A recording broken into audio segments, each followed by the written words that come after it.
I'm John Zelazney, the director of Montana Trout, and this poster talks about what we did on Paddy Creek here in Missoula, and it's very notable because for the first time in 150-year history, we turned back the clock a little bit and actually made Paddy Creek look more like a trout stream instead of continually making it less and less. And the big problem with Paddy Creek, as the pictures here illustrate, is that it was turned into a straightened irrigation ditch. So we basically restored channel sinuosity and put some structures in and made it to where it's friendly for trout. So it's a success story.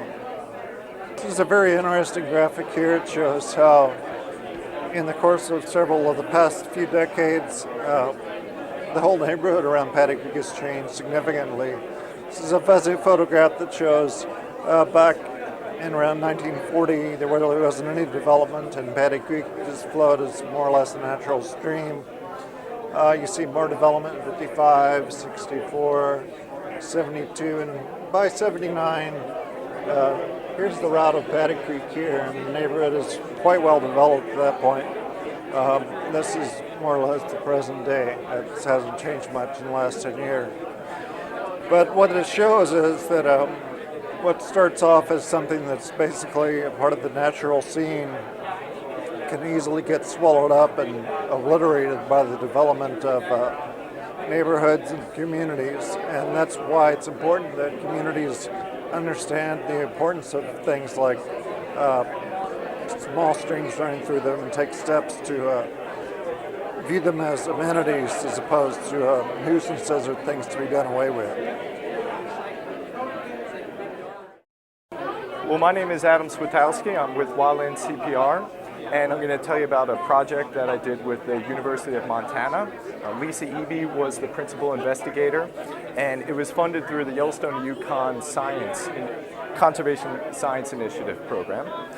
And essentially what we did was we looked at the different types of road treatments in the Flathead National Forest. They're decommissioning a number of roads because of grizzly bear habitat security, and we wanted to see if it was also improving bull trout habitat. So we took a number of streams in wilderness areas, in roaded areas where they're still having cars and trucks using the roads, and a number of roads that were decommissioned or were basically blockaded so that cars and trucks couldn't use them anymore, and potentially secure habitat for grizzly bears and improve bull trout habitat as well. And we wanted to see if this was the case. So what we did was we did a number of measures to check for fine sediment in the streams. And here's a picture of them doing coring stream surveys, or coring for stream substrate. And what they found was that generally watersheds that had more roads in use had an increased number of fine sediment than watersheds that had less roads in use. Also, when looking at road density, as you had an increased amount of road density, you'd also have an increased amount of fine sediment. This is basically what we expected. A lot of the literature shows this. And now that we established that there was an increased amount of fine sediment, we wanted to see if in decommissioned roads they had a reduced amount of sediment, thus improving bull trout habitat, because bull trout are sensitive to fine sediment. Basically, fine sediment smothers their eggs and can lower their reproductive rates and dramatically reduce a population if there's a lot of sediment. So here is our results right here, and you can see this is again the amount of fine sediment, and roads, places, the watersheds that had the roads in use had a higher amount of fine sediment, while unroaded and decommissioned areas had a lower amount of fine sediment. So in fact, these decommissioned roads seem to have about the same amount of fine sediments as watersheds that had no roads at all, wilderness areas. So that's good. It seems like it is improving the habitat.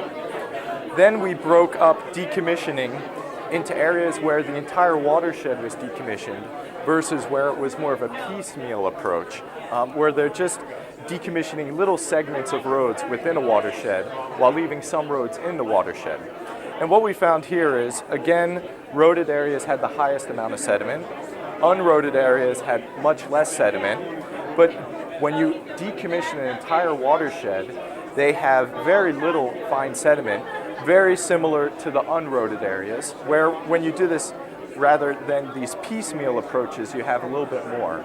So the punchline here is that essentially when you decommission an entire watershed, you're getting the best bang for your buck. It's looking the most like these unroaded wilderness areas. Whereas when you're doing a more piecemeal approach, it's not restoring to the best habitat possible. So the results would argue for more of a watershed approach and decommissioning entire watersheds rather than a piecemeal approach if you want to improve bull trout habitat. This is just the first year of our study, and we submitted for additional 2 years of funding, so hopefully we'll be able to do some trend analysis, and we'll be able to increase our sample size and get hopefully get significant results.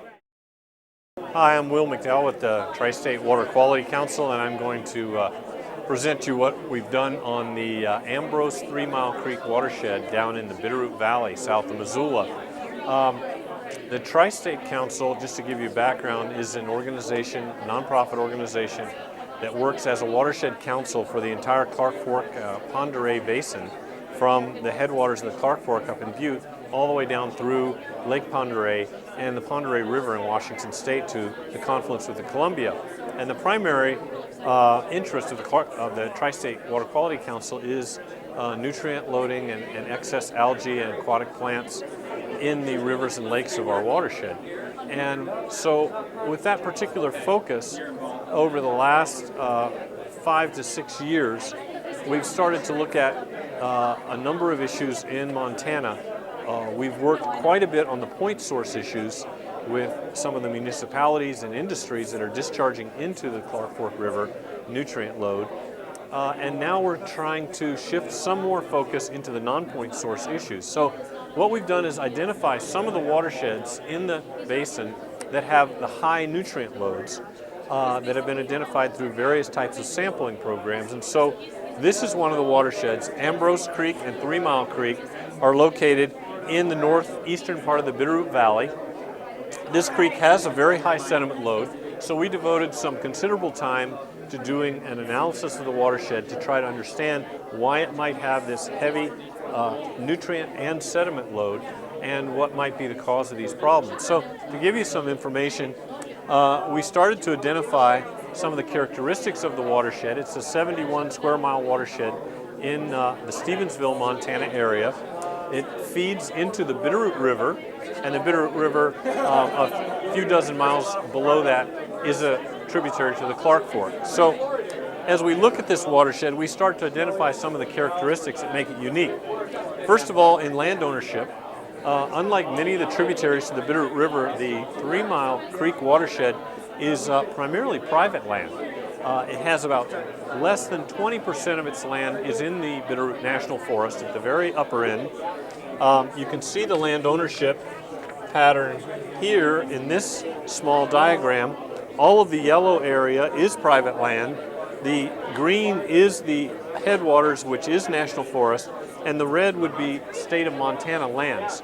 So as you can see, a majority of the watershed is in private ownership. And that's quite distinct and different than many of the watersheds in the Bitterroot Valley. Now, the watershed also has a distinct land cover.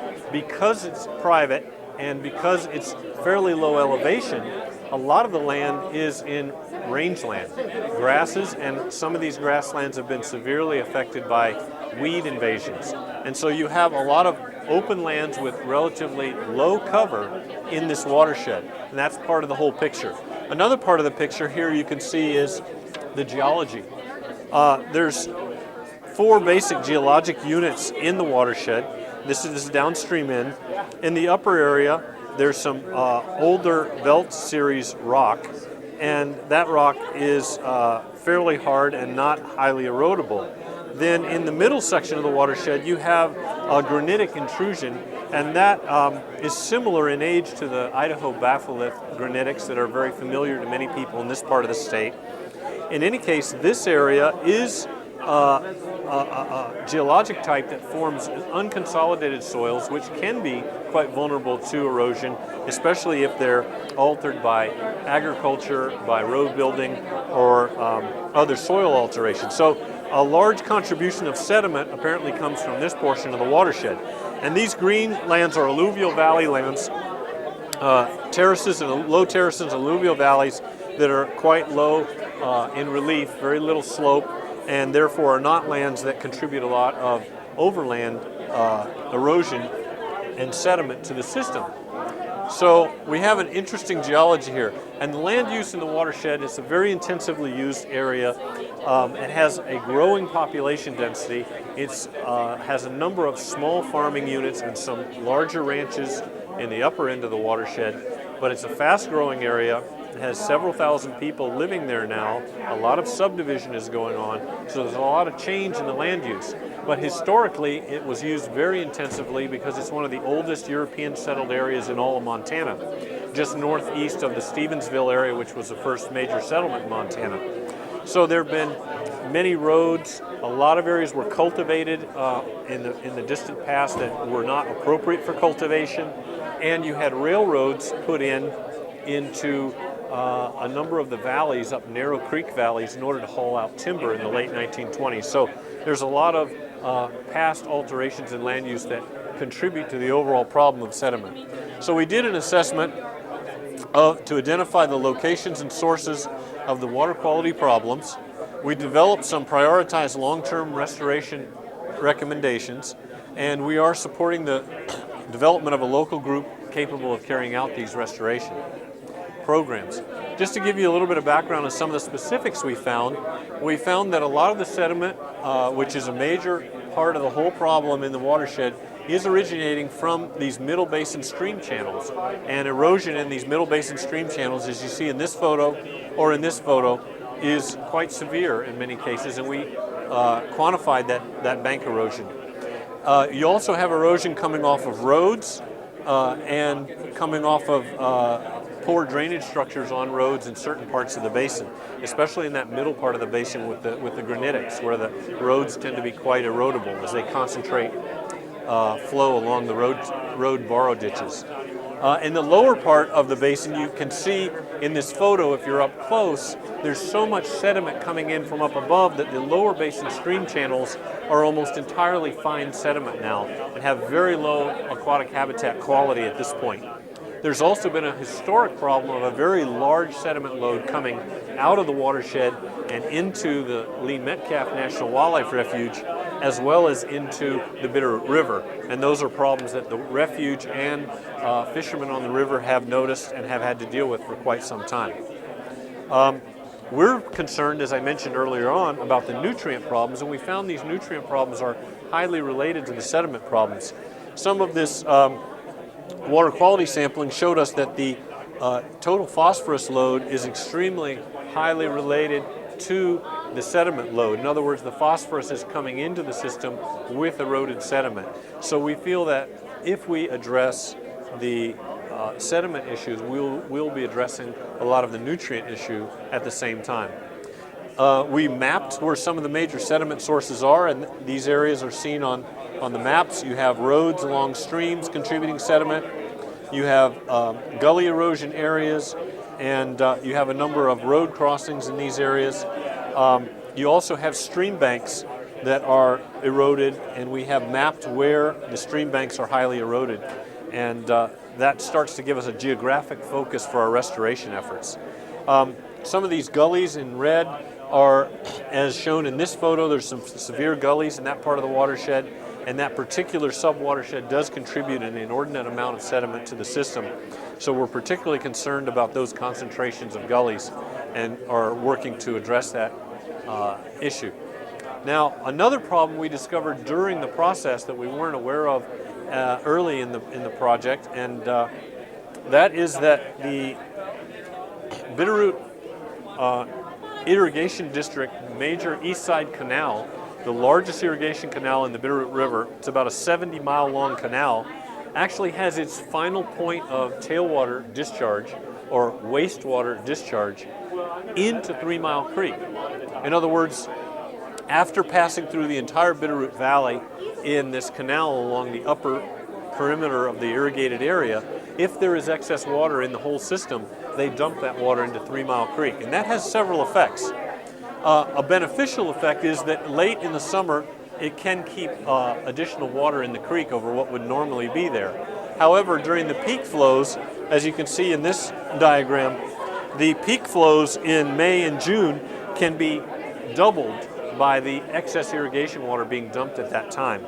So this implies a potentially damaging or detrimental impact to the stream channel stability because of these flows that are far in excess of normal stream flow, and they're entering the channel during the peak flow period. So those are some of the effects we started to document. We don't think that all of the stream bank erosion effects are due to that problem, though, because there are a number of stream banks upstream of the Brid Canal crossing which are in fact highly eroded as well. So the Brid Canal is part of the picture of some of the excess sediment, but it's not the entire picture, and in fact may not even be the major factor there. But it is the major factor, as far as we've been able to tell, in terms of changing the temperature of the water. And temperature is a very critical factor for fisheries, as many people know. The native fish, especially cutthroat trout, as in this photo here, require a lower temperature stream water to thrive than some of the introduced species like brook trout. And we have both species in 3 Mile Creek, and we found that brook trout are much more prevalent below the Brid Ditch, whereas the cutthroat have their stronghold above the Brid Ditch. And that's because the ditch dumps this very warm water into the creek, significantly elevating the temperatures of water in the creek.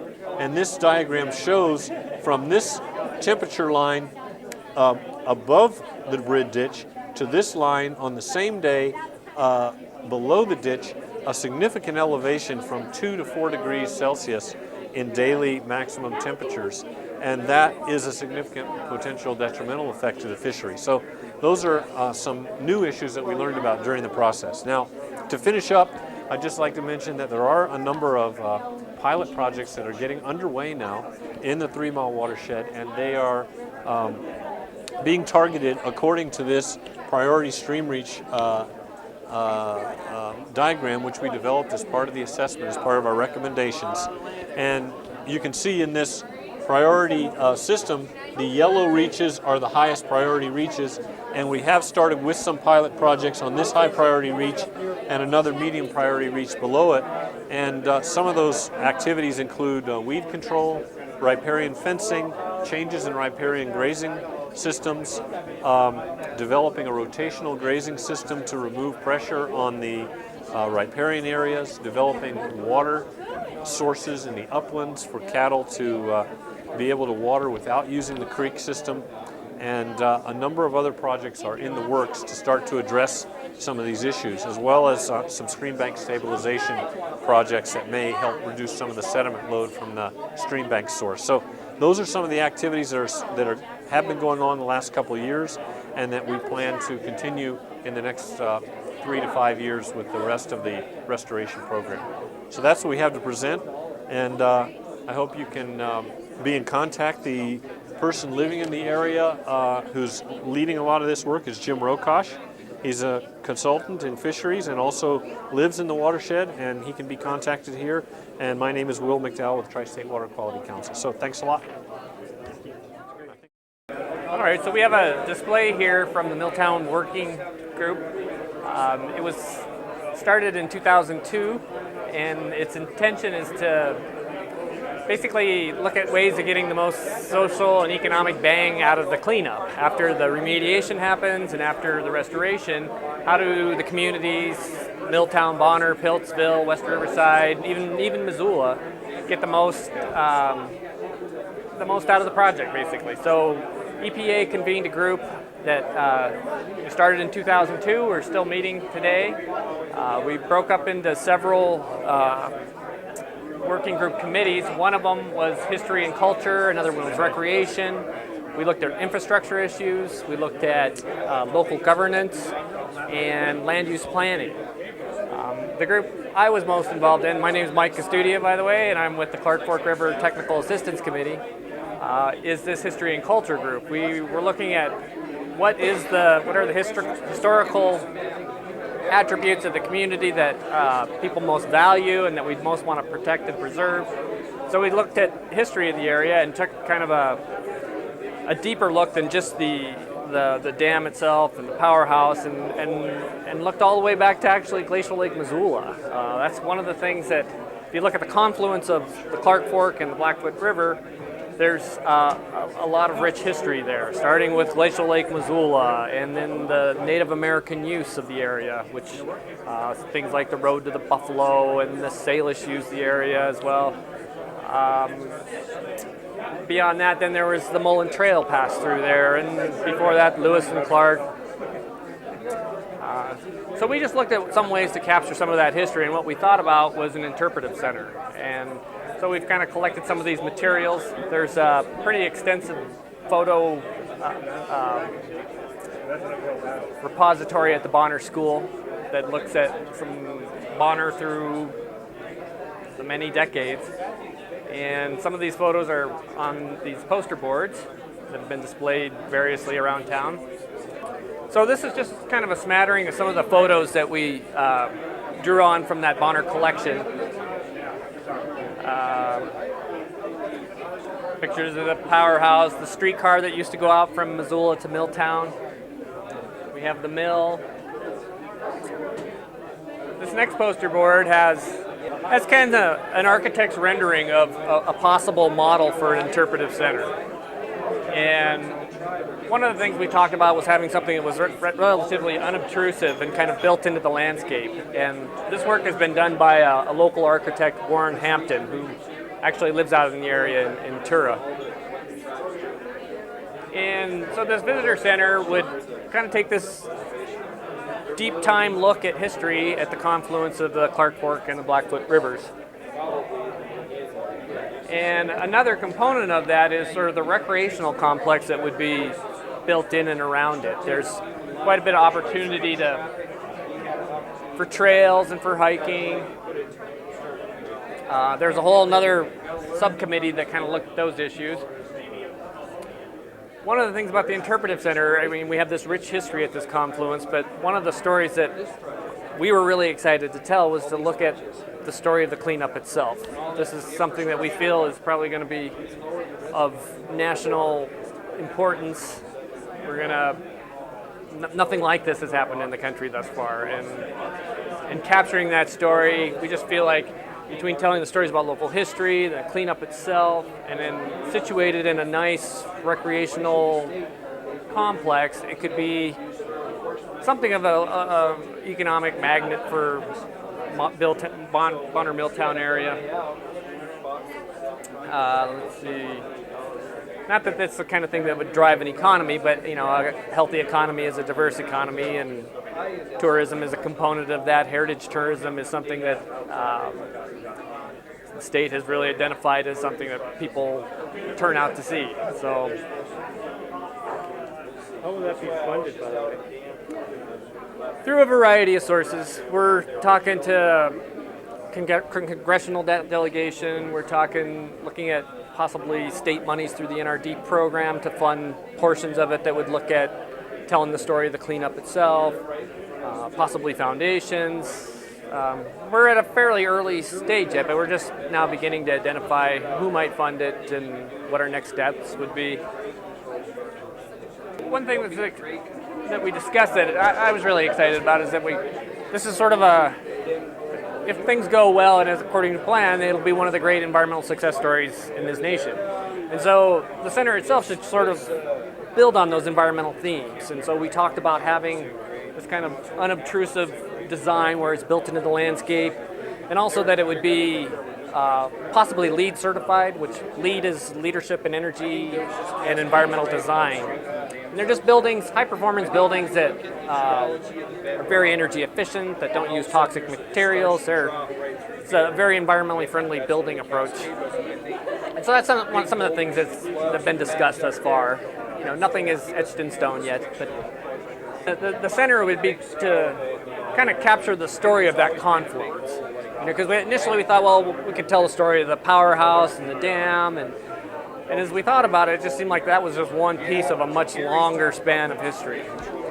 And so once we restore a confluence there, we want to be able to tell that story, from the time that, it was all submerged under 1,000 feet of water during Glacial Lake Missoula, and then that dam came down, and everything in between up until the Milltown Dam comes down. So wedged in between those two dams is a lot of history, and hopefully we'd be able to capture some of that. And then, community history. I think it's really important to the folks, or at least the sense we've gotten is that it's important to the folks in Bonner and Milltown that their history is acknowledged. They're working class people there, and they built that community, and it's important to honor that. And so there's a lot of source material that you could capture a good deal of that, I think. Well, the county commissioners appointed the redevelopment working group to try to come up with a plan for the Milltown Reservoir site following cleanup and restoration. So it's the redevelopment is kind of the third R in the picture. You have remediation, restoration, then redevelopment. And so initially a lot of folks on the group that were appointed, it was a very diverse group, many different opinions about what should happen out there. A lot of folks felt that we should do something really big because we're going to lose a lot of tax base out here. There was a perception, at least, that when the dam's removed, you're going to lose massive amounts of dollars that go to the local school, and we better bring in another industrial park, another power plant, or some other major industry out at this site in order to bring property taxes into the community. So one of the first things we did was investigate property taxes and find out what that really was. And then, so we did that, and there's a little chart here that shows that what we found out is that the taxes have been declining very precipitously over the last several years, and in the most recent year it was actually only $39,000 that the dam paid in taxes to the Bonner School. So once we had that information, folks really began to come to a little bit more of an agreement of what should happen out there. It no longer was so urgent to find something really big to replace $39,000 in tax revenue, because we really only need about 25 homes and 5 students to replace that much tax revenue. So eventually then, after about a year and a half of work, the group began to get more detailed in its ideas and plans, and began to do these visual representations of what might be done out there. And this is now presented as a consensus of a very diverse group that at first did not agree, but now does agree that the focus of the redevelopment out there should be based upon development of parks, extension of trails, public river access facilities, and the interpretive center that you've already discussed with Mike. And so this one here kind of shows the broad view of the area. Here's the confluence of the two rivers, and here's where the interpretive center would be located. And all these lines on the map represent trails. Trail extension is a major part of the redevelopment plan. It would involve 21 miles of new trail, 3 footbridges, and other trail facilities. So right now, the Kim Williams Trail that comes from the University of Montana out through Hellgate Canyon ends right about here. Now this is a subdivision with a golf course that will be built this year, and this section of the trail will be built by the golf course, going around the perimeter mostly of the golf course. So we would extend and connect the trail on this end underneath the interstate and the railroad, and then back on this end as well, and then get out to the current dam site. Also build a straight shot link somewhere along this alignment to take the trail out to the dam site, and then extend that trail all the way along what's now currently the south side of the reservoir. There'd be a footbridge installed about 1 mile upstream on the reservoir, another one just down below where the dam is today, and an existing footbridge that exists here would either be replaced or upgraded. Trails would be extended all the way out to Tura and up the Blackfoot behind the Bonner School up to the way station fishing access site, and also through the community and back out down to the interpretive center site. So pretty extensive trail development, and we're pretty excited about that part of the project. The public was very excited about the trail extension. That's probably the thing that's gotten the most support. In addition, kind of zooming in on this one, it shows the trails also, but it shows river access locations, and we would choose one of these two and one of these two locations and hopefully build two different river access for public access to the rivers. When the dams are removed, there'll be two whole new stretches of river that are currently very popular, very heavily used by the public, open for public recreation use. So we expect and anticipate that they'll have a lot of recreational use, and we should plan for that. So providing adequate public access, garbage facilities, toilet facilities, all those things is a very important part of the plan. So that not only so that we can cater to the recreationists, but so that we can allow the recreation to occur in a way that impacts the local community the least, and so it's less of a nuisance to them. So that's the idea behind that. And you already talked to Mike about the interpretive center, which really is kind of the focal point and one of the big budget items of what's proposed, and something that could bring in a fair bit of visitor traffic to the community and be something that's a long-term sustainable form of redevelopment. But at the same time, it's something that preserves most of the land out here in a fashion that's undeveloped after the restoration work is done. So that's kind of it in a nutshell. You know, in terms of the land that's being reclaimed, will that be public land, all public land? That is, yeah, and I should have said something about that. Northwestern Corporation currently owns somewhere about 500 acres out here and has agreed already in a legally binding agreement to not only contribute cash to this project, but to offer all of the lands and water rights to the state of Montana. There is a provision that they would be able to sell off some portion of that, $700,000 worth of property to pay for their share.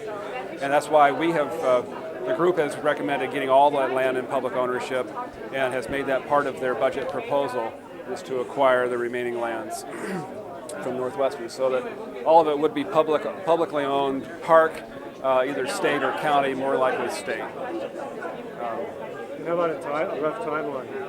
Well, it depends on when the project really begins. But we are now seeking funding, and there are aspects that can proceed, such as the Kim Williams Trail extension, that can proceed even before the cleanup is completed. But other parts, when you're working out in this area, you got to wait till it's done. So it sort of depends on when they get started. If they can get done in a few years, then we'll be able to do work in this area. The interpretive center might be 4 or 5 years out. About some of the bridge work, this bridge could be put in, the trail work could be done. Many things could be done in the interim, and so we'll be moving forward with it step by step. So it's an ambitious proposal. I'm sure it'll change a little bit as we get into more detailed Has anybody done a cost? There's a detailed cost estimate as part of our proposal, and it's about $14.5 million. Well, I was wondering about the benefits, like the estimates of what tourism would be. I mean, we've scoped that out a little bit. The tourism is part of it. The increase in land values, property values, there is another part of it. The taxation even that occurs during the cleanup project. Since the legislature has decided to keep the business equipment tax, the school district will receive funding just from the contractors doing the cleanup work while the project's going on. So that's a good deal for them. But we looked at some of that and the economic benefits, and that's summarized in this little article here in the newsletter. It's expected to be a powerful stimulant for redevelopment, and a lot of changes and challenges for the community too. So it will be it'll be a big change, and accommodating the change in a way that if you're not ready for it, sometimes things can happen that you don't want.